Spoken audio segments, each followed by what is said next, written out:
You know, even with thousands of hours into the game, you still can discover different ways to shape a factory automation with alternative recipes.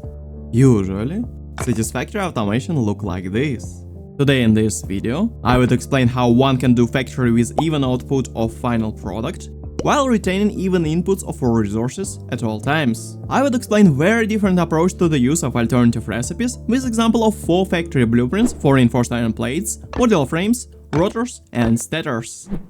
To be fair, anyone can play Satisfactory in any way, nobody really cares. Although a lot of Satisfactory players advocate for a tunnel vision when it comes to alternative recipes. Especially with so-called recipe tier list based on power consumption and resource efficiency. Counting only raw resource consumption and power efficiency is only 2 variables that are almost never affected by the capacity of in-game world. You probably will end up with 10 FPS factory, then will consume all the resources on Satisfactory map. And finishing the game and having a lot of fun doesn't require factory to grow all that much. At the same time, there are at least 5 other distinct metrics that are often way more important for the choice of alternative recipe. And these metrics are often just blatantly overlooked by recipe tier lists. First of them is technology level. For example, use of lower tier belts can deny the use of some alternative recipes, or it can swing your choice in favor of smaller throughput numbers. Next is access to local resources. Sometimes, the most efficient recipe will require a huge logistical chain spanning the half of the map. The third one is the use of extra factories in the production chain. Why you are building 2 factories when you can build just 1? Number 4 is load balancing of raw resources for just the benefit of the best efficiency. Well, it is way easier to balance 60 plus 60 plus 240 than something like looks like 69.42 plus 13.11 plus 112. This alone can just overshadow the construction time of even the biggest factory. And number 5 is all about blueprint factories. When you are limited in space, well, the recipe choice can be way different. Sometimes the biggest output is better than the lowest output regardless of the price, especially if you add summer slurps to the equation. Alright, there are some very basic examples of great alternative recipes. Standard screw recipe is a very bad way of automating things. It have unnecessary steps resulting in a lot of machinery with extra power consumption. So, both cast screw and steel screw alternative recipes are the must-have upgrade recipes for any factory. But, is the steel screw recipe is an actual upgrade of cast screw recipe? Well, it is not. To make steel screws, you have to have coal extraction and steel ingot production. If you have other steel items in your factory, well, steel screws is the best option, period. If you do not have any coal around, well, cast screws is a way better option even with lower overall efficiency. So, in short, cast screws and steel screws are both situational recipes. They both have different use cases. Next example is computers, and it's way more difficult. And both crystal computers and Caterium computers, well, they look like very close recipes when it comes to resource and power consumption. They both use pretty much the same amount of machinery, and the only noticeable difference is the use of Caterium over quartz. And those resources are very similar in distribution on the map, only difference what you prefer to use. But everything changes when you add to equation the third recipe for silicon boards. Suddenly, with crystal computers and silicon boards, you can just skip oil refinement. This means less machinery, less logistics, and way less time spent on creation of computer factory. Definitely the better option in the mid-game.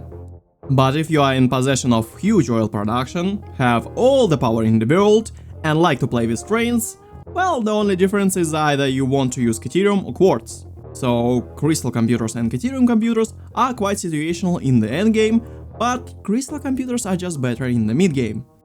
And this is the basic example of recipe synergy. But the next question here would be different. What is the whole point? Saving resources just to save resources doesn't make any real sense. So, what is the Satisfactory gameplay loop? The gameplay loop of Satisfactory is quite simple. We first extract resources from uneven resource nodes, then we transport them on the belts, then we convert them into items, and finally we are making space elevator parts to finish the game. And ratios at every gameplay point do not match. It is done on a purpose so a player would spend more time playing the game and solving the puzzle of a factory automation. At the same time, developers give us multiple tools to simplify and crack this puzzle in different ways. We have technology upgrades like different levels of belts, upgrades to miners, overclocking, summer slurping, and well, alternative recipes. Usually the most annoying part is when you calculate the factory and you end up with odd and uneven numbers either at factory input or at factory output. So, you end up with some sort of like load balancing system and need to write down how many resources you are spending at every particular location and step. What if we can just avoid this issue by clever combination of alternative recipes? Well, here's the example of my rotor blueprint factory.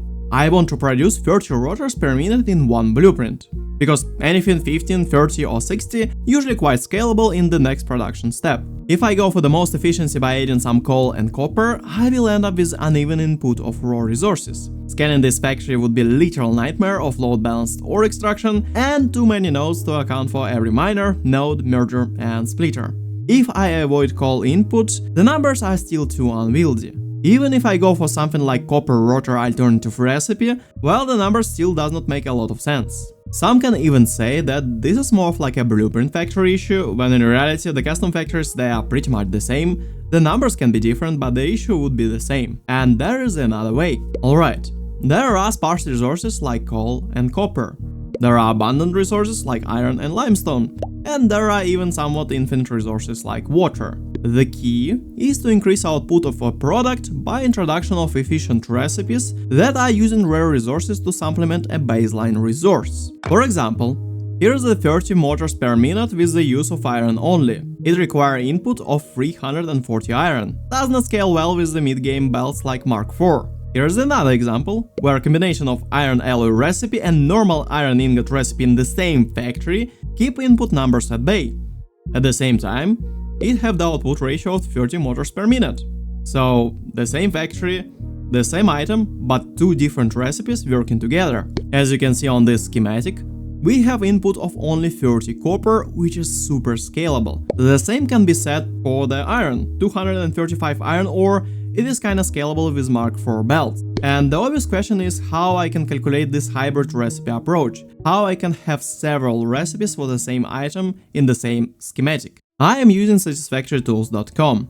First, I add all the efficient recipes available in automation of any said item, including all the precursor items. Then I start to limit the input of raw resources. I know that iron is not an issue. In the end of the day, it can be the only resource that I can load balance, while something more specific and rare like copper and coal require close attention. So in a sense, we can boost the basic iron production with the use of rare resources and alternative recipes. At the same time, we can set the concrete numbers for those rare resources like 30, 60 or 120 items per minute. Then you can juggle with the middle steps like iron wire if necessary. This is one of the examples. It's not only about the input and output, the middle steps can be also quite important. As another example over here for the middle steps, I have the blueprint factory for 30 stators per minute. Just look at those input ratios. 240 iron, 60 coal and 60 copper. Man, this is like the best scalable thing ever. And all it takes just to ignore iron wire recipe. Like seriously, in the first factory I'm using that recipe, but over here I'm using something else, because it's way better. Then we have two doubles of recipes that are combining together. We have the combination of copper alloy and standard iron ingots, with the combination of iron pipes and steel pipes in the same factory. We can easily scale the production of stators with even input and output numbers. While someone else, just using the recipe tier lists, well, they will go for the most efficient recipe and they will try to balance 72 copper and 108 iron every single time they want to scale production of stators. Yeah. Good luck with that. Obviously, there are other ways to deal with this issue. For example, you can work with the output ratio, change that. But this is more of like postponing the issue where you will load balance stators later. But right now it's kind of fine. But once again, when you deal with the next step in the production chain, you still have the same issue of uneven input number. And another way is just to overproduce and sync. It's not really like elegant solution, it's just brute forcing things and that's it. Here's another example with 60 reinforced iron plates per minute. The input ratio of iron is not great over here, it's like 300 iron per minute. Although it's kinda correspond to the normal iron node with Mark II miner in the mid game, But in the later game it's not kinda convenient, but well, it's iron. I can load balance at least iron. By introducing the cast screws alongside with the steel screws, you can drastically change the internal ratios of machinery in the production chain. Making 8 foundries and 3 constructors, well, it's way easier than balancing like 6.72 foundries and 3.8046 what is that? Yeah. And yet another example of recipe synergy is this module frame factory. We have the side-by-side use of steel pipes and iron pipes together. With just the addition of 60 coal, we just go under 240 iron ore. Alternative to that would be like 400 ore per minute, which is not convenient, so just add 60 coal and you are Gucci. 4 factories in this video, they are available as blueprints on my Patreon for free. Just sign up and download patreon.com/Yakez. These factories are the update for my oldest blueprints done during update 8. Now they are done in 5x5, a bit more walkable and have better production and input ratios. For my paid Patreon members, there are several Patreon exclusive blueprints, like for example empty exterior templates for these factories. Huge thanks to every supporter. And with this week, let's welcome new member Ryan Chase with a tip above $10. Once again, huge thanks for all the support. This allowed me to take quite some time every week. I can write down the script, do the voiceover, and actually edit and publish my videos, and I can make them as short and informative as possible. Otherwise, I would be probably spending like 40 minutes talking about my cat or guitars before I actually get into the point. As always, thank you very much for watching, have a nice one, and Yakez is out to play guitar for my cat.